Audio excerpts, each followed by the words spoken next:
தங்கம் வாங்க east Lakshmi jewellers. வணக்கம், இது ஐபிசி தமிழின் இன்றைய பிரதான செய்திகள். முதலில் தலைப்புச் செய்திகள். புலமை பரிசில் பரீட்சை தொடர்பில் நீதிமன்ற உத்தரவு. எரிபொருளின் விலையில் இன்று மாற்றம். அனுர அரசிற்கு எதிராக வலுக்கும் எதிர்ப்புகள். அரிசி தட்டுப்பாடு, தலைமறைவாகியுள்ள அமைச்சர். சிறுவர்கள் மத்தியில் பரவும் வைரஸ், மருத்துவர்கள் விடுத்துள்ள எச்சரிக்கை. உள்ளாட்சி தேர்தல் குறித்து சஜித் அணி கழுகு பார்வை. 2024 நடந்த 10 பேரிடர் சம்பவங்களில் 2000 பேர் உயிரிழப்பு. தொடர்பான விரிவான செய்திகள். 2024 ஆண்டுக்கான தரம் 5 புலமை பரிசில் பரீட்சை வினாத்தாள்களின் முதல் 3 வினாக்களுக்கு இலவச புள்ளிகளை வழங்குவது அடிப்படை மனித உரிமைகளை மீறுவதாகும் என உயர்நீதிமன்றம் இன்றைய தினம் செவ்வாய்க்கிழமை உத்தரவிட்டுள்ளது. கடந்த செப்டம்பர் மாதம் 15ஆம் தேதி நடைபெற்ற தரம் 5 புலமை பரிசில் பரீட்சை வினாத்தாள்களின் 3 வினாக்கள் கசியப்பட்டதை அடுத்து பெற்றோர்கள் சிலர் அடிப்படை மனித உரிமை மனுக்களை உயர்நீதிமன்றில் தாக்கல் செய்திருந்தனர். இந்த நிலையில் பரீட்சை வினாத்தாளின் முதல் 3 வினாக்களுக்கு இலவச புள்ளிகளை வழங்குவதற்கு அரசாங்கம் எடுத்துள்ள தீர்மானம் அடிப்படை மனித உரிமைகளை மீறுவதாகும் என தீர்ப்பளிக்குமாறு கூறி மனுதாரர்கள் நீதிமன்றில் கோரிக்கை விடுத்திருந்தனர்.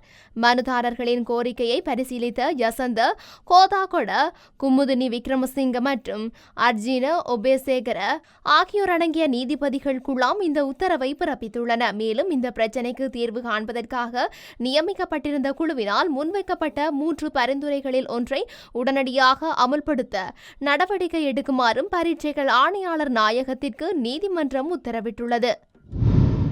நாட்டில் தற்போது நடைமுறையில் உள்ள எரிபொருளின் விலையில் திருத்தம் மேற்கொள்ளப்படலாம் என எதிர்பார்க்கப்படுகின்றது. மாதாந்த எரிபொருள் விலை திருத்தத்திற்கு அமைய இவ்வாறு எரிபொருளின் விலையில் மாற்றங்கள் ஏற்படுத்தக்கூடிய வாய்ப்புகள் உள்ளன. இதேவேளை இறுதியாக கடந்த நவம்பர் மாதம் 30ஆம் தேதி நள்ளிரவு முதல் நடைமுறைக்கு வரும் வகையில் எரிபொருளின் விலையில் திருத்தம் மேற்கொள்ளப்பட்டிருந்தது. இதன்படி ஒக்டேன் 92 ரக பெட்ரோல் லீட்டர் ஒன்றின் விலை 2 ரூபாவினால் குறைக்கப்பட்டிருந்தது. அத்துடன் ஒட்டோ டீசல் லீட்டர் ஒன்றின் விலை 3 ரூபாவினால் அதிகரிக்கப்பட்டது.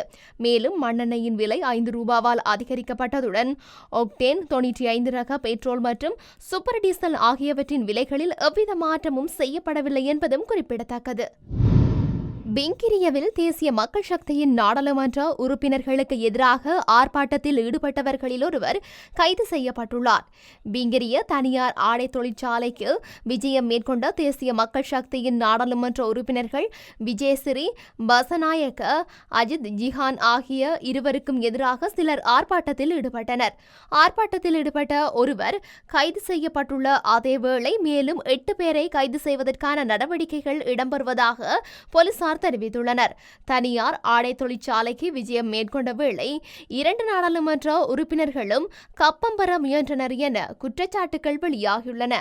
ஆடை தொழிற்சாலையின் வாயிலில் தேசிய மக்கள் சக்தி நாடாளுமன்ற உறுப்பினர்களுக்கு எதிராக ஆர்ப்பாட்டம் இடம்பெறுவதையும் நாடாளுமன்ற உறுப்பினர்கள் மிரட்டி பணம் பெற்றனர் என ஆர்ப்பாட்டக்காரர்கள் குற்றம் சாட்டுவதையும் காண்பிக்கும் வீடியோவை ஐக்கிய மக்கள் சக்தி வெளியிட்டுள்ளது.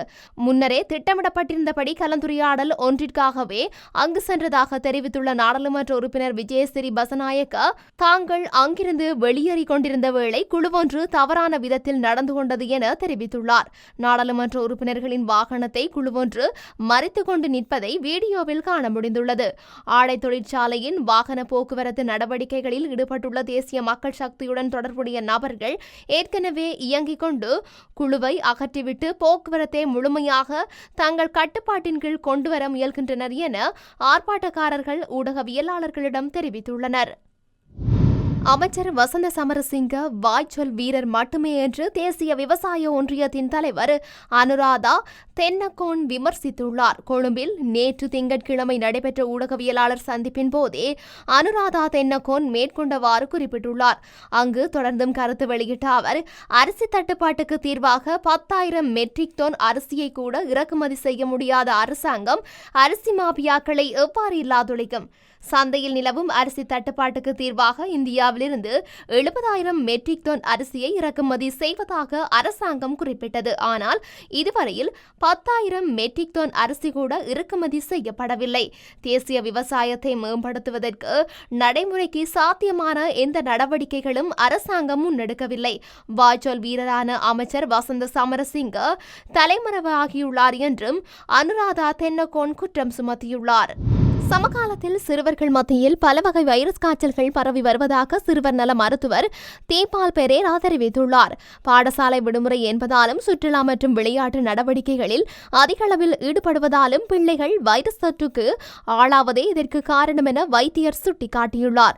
இன்ஃபுளுன்சா ஏ மற்றும் பி நோய், வயிற்றுப்போக்கு, கடுமையான குளிர், உடலில் சிவப்பு புள்ளிகள், காய்ச்சல் மற்றும் நீண்டகால இருமல் ஆகியவை வைரஸால் பாதிக்கப்பட்ட பிள்ளைகளின் அறிகுறிகளாக தெரிவிக்கப்படுகின்றன. ஆனால் இந்த நோய் ஒரு வைரஸ் என்பதால் நுண்ணுயிர் எதிர்ப்பிகளை கொடுக்க வேண்டிய அவசியமில்லை. இந்த நோயை குணப்படுத்துவதற்கு குறிப்பிட்ட அளவுகளில் மட்டுமே பாராசிட்டமோல் கொடுப்பதும் ஓய்வு எடுப்பதும் மிகவும் அவசியமானது என்று விசேட வைத்திய நிபுணர் தீபால் பெரேரா சுட்டிக்காட்டியுள்ளார். சில சிறுவர்களுக்கு நோய் குணமான பிறகு தலைவலி அல்லது இருமல் வரக்கூடும் என்பதால் பெற்றோர்கள் தேவையான மருத்துவ ஆலோசனையை பெறுமாறு மருத்துவர் கேட்டுக் கொண்டுள்ளார். இந்த வகையிலும் இந்த வைரஸ் நிலைமைகள் உள்ள பிள்ளைகள் குளிப்பதற்கு அச்சப்பட தேவையில்லை. வெதுவெதுப்பான நீரை உடலில் ஊற்றினால் காய்ச்சல் குறையும் என்பது மருத்துவர் மேலும் தெரிவித்துள்ளார். ஐக்கிய மக்கள் சக்தியின் விசேட கூட்டம் ஒன்று எதிர்வரும் ஜனவரி முதல் வாரத்தில் கட்சித் தலைவர் சஜித் பிரேமதாசா தலைமையில் நடைபெறவுள்ளது. புத்தாண்டுக்குரிய அரசியல் செயல்பாடுகள், உள்ளாட்சி சபை தேர்தல், நாடாளுமன்ற நடவடிக்கைகள் தொடர்பில் ஆராய்வதற்கும் முக்கிய சில முடிவுகளை எடுப்பதற்காகவுமே இக்கூட்டத்திற்கு அழைப்பு விடுக்கப்பட்டுள்ளது என தெரிய வருகின்றது. இதில் கட்டாயம் பங்கேற்குமாறு ஐக்கிய மக்கள் சக்தியின் அனைத்து நாடாளுமன்ற உறுப்பினர்களுக்கும் எதிரணி பிரதமர் கொரோடா தரப்பில் அறிவிக்கப்பட்டுள்ளது. இச்சந்திப்பு முடிந்த பின்னர் ஐக்கிய மக்கள் கூட்டணியின் பங்காளி கட்சிகளுடன் சஜித் பிரேமதாச பேச்சு நடத்தவுள்ளார். 2024ஆம் ஆண்டில் உலகில் நடந்த 10 பேரிடர் சம்பவங்களில் 2000க்கும் மேற்பட்டோர் உயிரிழந்துள்ளனர். மேலும் 288 பில்லியன் அமெரிக்க டாலர் அளவுக்கு இழப்பு ஏற்பட்டுள்ளது. அமெரிக்காவை தளமாக கொண்டியங்கும் கிறிஸ்டியன் எய்ட் என்ற அரசு சார்பற்ற அமைப்பு வெளியிட்டுள்ள ஆய்வறிக்கையில் இவ்விடயம் தெரிவிக்கப்பட்டுள்ளது. 2024ஆம் ஆண்டில் மிகப்பெரிய பேரழிவுகள் ஏற்படவில்லை என்றாலும் வட அமெரிக்காவில் 4 ஐரோப்பிய நாடுகளில் 3 என பேரழிவு சம்பவங்கள் நடந்தன. மீதமுள்ள 3 பேரழிவு சம்பவங்கள் சீனா, பிரேசில், தென்கிழக்கு ஆசிய நாடுகளில் ஏற்பட்டன. இந்த சம்பவங்களில் 2000க்கும் அதிகமானோர் உயிரிழந்தனர். கிறிஸ்டியன் எய்ட் வெளியிட்டுள்ள அறிக்கையில் இந்த ஆண்டின் கேரள மாநிலம் வயநாட்டில் ஏற்பட்ட பேரழிவு சம்பவம் இடம்பெறவில்லை. கடந்த ஜூலையில் நடந்த இந்த பேரழிவு சம்பவத்தில் 200க்கும் மேற்பட்டோர் உயிரிழந்தனர் என்பதும் குறிப்பிடத்தக்கது. இத்துடன் இன்றைய பிரதான செய்திகள் நிறைவடைகின்றன. தொடர்ந்தும் செய்திகளை அறிந்து கொள்ள IBC தமிழ் நியூஸ் என்ற எமது யூடியூப் பக்கத்தினூடாக இணைந்திருங்கள். நன்றி.